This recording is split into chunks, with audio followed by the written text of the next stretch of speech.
He's the leading rider at Caulfield today. From 4 mounts, he rode 3 winners and a second. The first, the hurdle, was taken out by Vendetta Bay, starting at 5 to 2. Persevered for Rails Runs, which came. Salieri's son now 3 seconds in 4 hurdle starts. Maribor took out the second. Stephen King started his winning run here. Maribor unbeaten now in 2 starts, a dead heat for third there.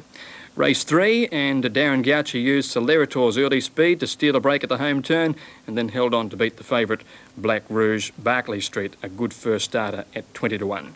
Stephen King was on Pellerane in the Gold Cutters here. But out after it, Pellerane immediately now, and Pellerane dashed to the front from Southern States, Century Steel, and then Union Man and Brendiosa. Pellerane's drawing away from Southern States, Union Man battling on, but Pellerane's going to be too good on a double for Stephen King. Pellerane goes on to win it by a length and a half to Southern States, getting up for third. Pellerane, a promising young stayer, scored impressively despite drifting 3s to 6s. The well-backed favourite Union Man at 2 to 1 unplaced found the class rise beyond him. To race 5, it was King again on Ride the Tide. Prince Ackerman in front of the 200. After him, Ride the Tide, 4 lengths, Laronti, lethal battle and his reward. But Ride the Tide went straight past Prince Ackerman, dashed away, and then came Laronti. But Ride the Tide's racing away and he'll win easily.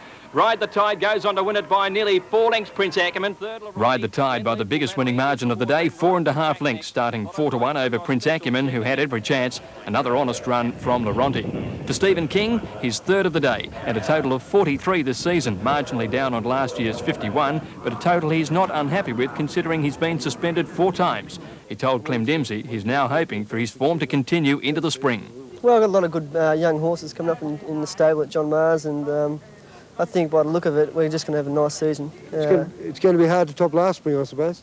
Well, I mean, Let's Loafs don't come around every year, but I was just wrapped the ride of that, last spring. Race 6 now, Rose of Demas couldn't be caught with her lightweight. Rose of Demas took them to the 200-metre mark by about a length in front of High Chicago, Clare's Girl, Novak and then Rodaster. Rose of Demas in front with 100 to go, holding them safely at bay. 2 lengths in front of High Chicago and Clare's Girl and Rose of Demas. Rose of Demas goes on to win it by about 2 1/4 on the post.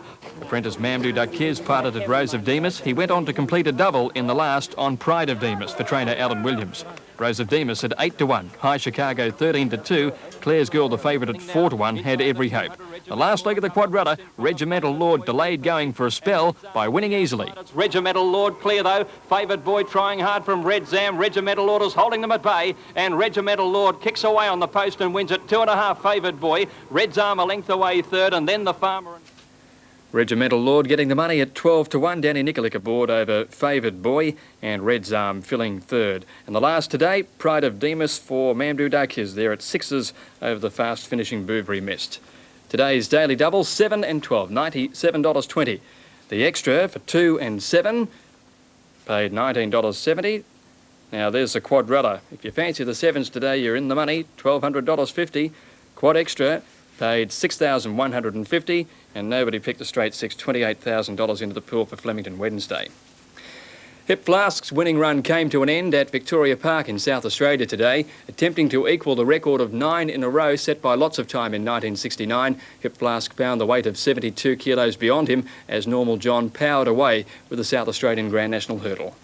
Misfortune struck the Hayes stable early in the race when Hip Flask's stablemate Bright Colours snapped his near hind leg. Jockey Craig Durden dismounted quickly and later said the horse injured himself on the flat, yet bravely completed the jump.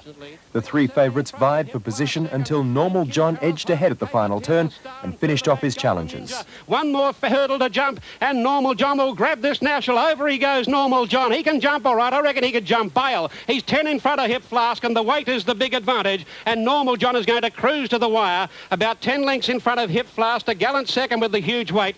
Third, about 8 lengths away, was King Taros. Normal John is the toast of Warwicknabeal in Western Victoria and gave trainer Noel Arnold his biggest moment in 25 years. The track today was slower than Flemington the other day, and we had 1.5 on him, so I thought, well, I thought that'd make the difference, which it did make it more than I thought, actually. David Hayes admitted Hip Flask was a victim of his handicap and says today's result may have ended the horse's career in Australia. Probably seriously looking at going to England because he looks like he's waited out of races in Australia, which will be a bit of a loss for jumping in Australia. It'd be great to see him racing over in England too. It would, wouldn't it, Greg? Yeah, I might get sent over by the ABC or something. It'd be very nice, wouldn't it? Fingers crossed. You never know. See you tomorrow. Okay. Now to the weather, and